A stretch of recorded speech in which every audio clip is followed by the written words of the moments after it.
من خشي الرحمن بالغيب وجاء بقلب منيب ادخلوها بسلام ذلك يوم الخلود لهم ما يشاءون فيها ولدينا مزيد۔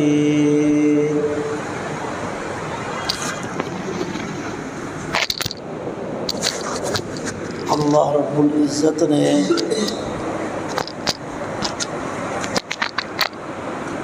جنت میں کن لوگوں کو اللہ داخل فرمائے گا، تو اس آیت کریمہ میں اللہ نے 2 صفات ذکر فرمائی ہیں۔ اللہ کرے کہ یہ 2 باتیں میری اور آپ کی زندگی میں آ جائیں۔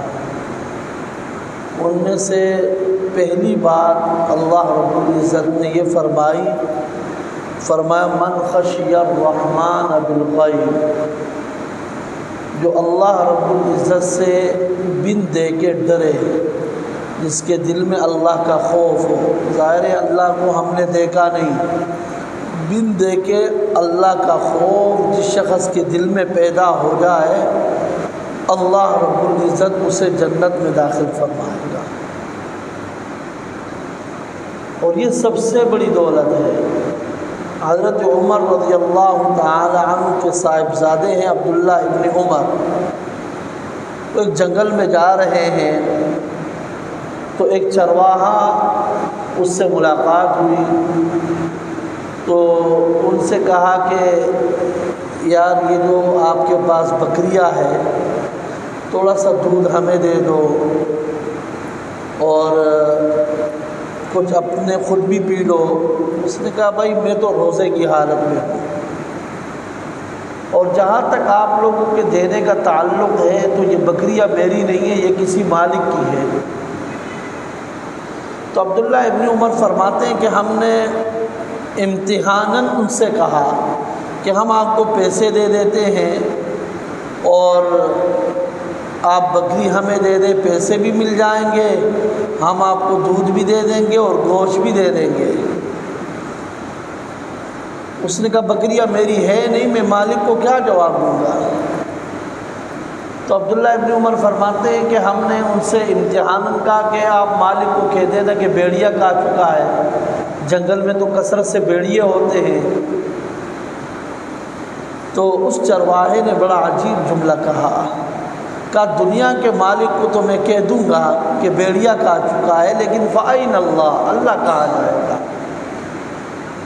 تو عبداللہ ابن عمر رضی اللہ تعالی عنہ فرمانے لگے کہ ایمان ہو تو اس چرواہے والا ہونا چاہیے جو جنگل میں روزہ بھی ہے، اللہ کا اتنا خوف ہے، تو یہی چیز اگر دل میں پیدا ہو جائے، یقین جانیے دنیا کے تمام جرائم کو ختم کرنے کا نسخہ بھی یہی ہے کہ ہر فرد کے دل میں اللہ کا خوف پیدا ہو جائے۔ لوگ کہتے ہیں نا کہ بھائی یہ جو تبدیلی معاشرے میں آئے گی نا، یا ملک میں یا علاقے میں یا شہر میں، اس کے لیے کئی سال لگ جاتے ہیں، پھر اس طرح ہوتا ہے۔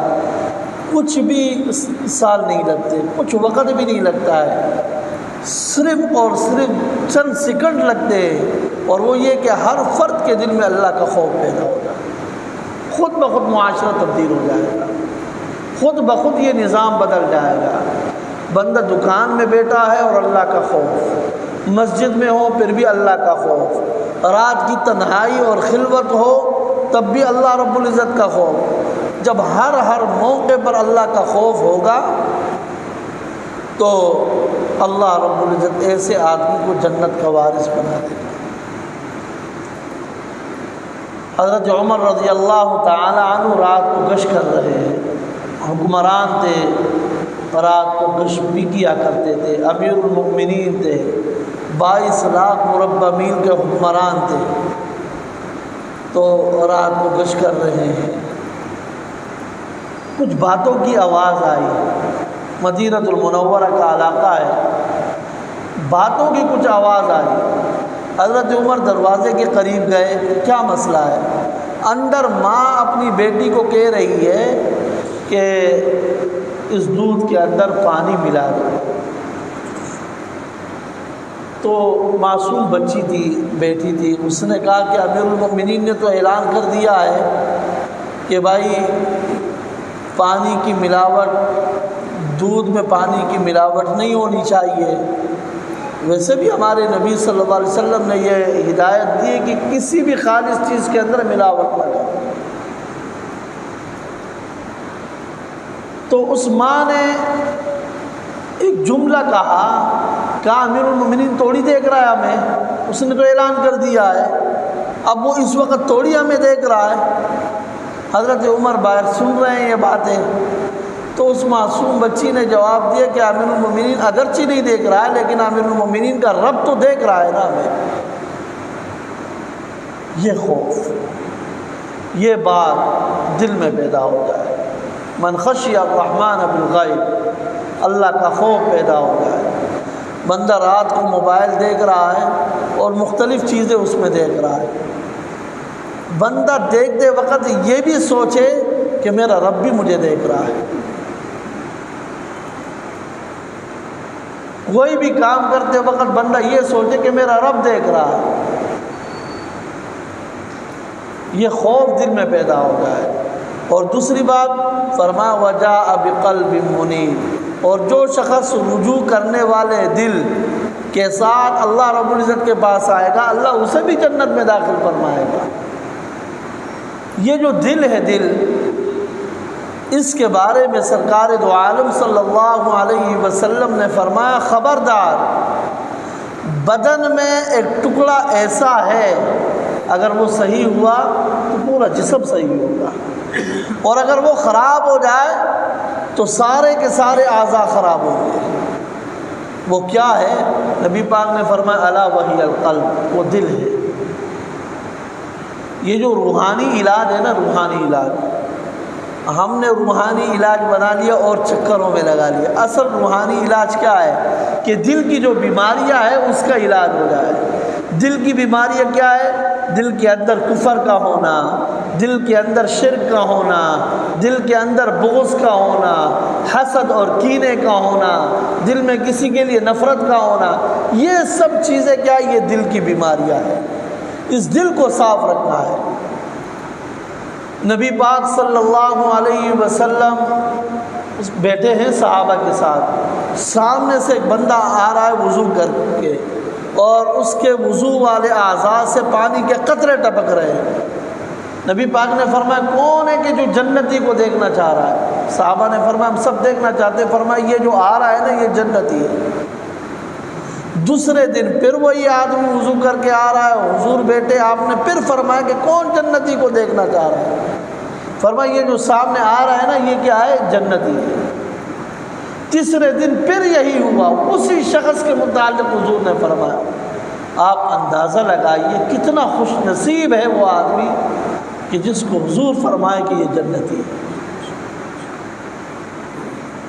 دیکھو اگر کوئی عام آدمی، کوئی عالم، کوئی بزرگ، کوئی تقوی والا آدمی یہ کہتے کہ یہ آدمی جنتی ہے، اس کے خیال ہو سکتا ہے، اس کا گمان ہو سکتا ہے، وہ 100% یقینی بات نہیں ہو سکتی. لیکن نبی پاک صلی اللہ علیہ وسلم کی جو بات ہے وہ تو 100% نہیں، 1000% یقینی ہے. جنتی ہے. ایک صحابی ہے، وہ کہتے کہ یار یہ کون سا ایسا خاص عمل کرتا ہے کہ حضور نے اسے جنتی قرار دیا. 3 دفعہ فرمایا. فرماتے میں اس کے گھر گیا، میں نے کہا گھر سے ناراض ہو کر آیا ہوں، تو آپ مجھے 2-3 دن اپنے ہاں ٹھہرا لیجئے. نے کہا رہی ہے. اس نے دیکھا کہ نہ رات کو اٹھتا ہے، نہ کوئی لمبے چوڑے سجدے بھی نہیں کرتا ہے، کوئی بہت زیادہ قرآن بھی نہیں پڑھتا ہے. وہی عام جو نمازیں ہیں، عام جو سنن ہیں، عام جو معمولات ہیں وہی کر رہا ہے بس. تو 3 دن کے بعد اس نے کہا یار کوئی گھر میں ناراضگی نہیں، لیکن حضور نے آپ کو 3 دفعہ جنتی قرار دیا تھا. اب میں دیکھنا چاہ رہا ہوں کہ آپ کون سا ایسا خاص عمل کرتے ہیں. میں نے تو کوئی خاص عمل دیکھا نہیں.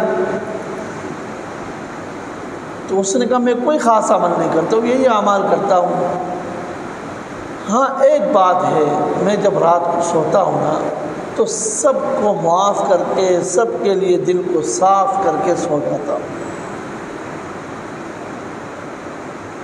اس نے کہا یہ عمل تو بہت مشکل ہے۔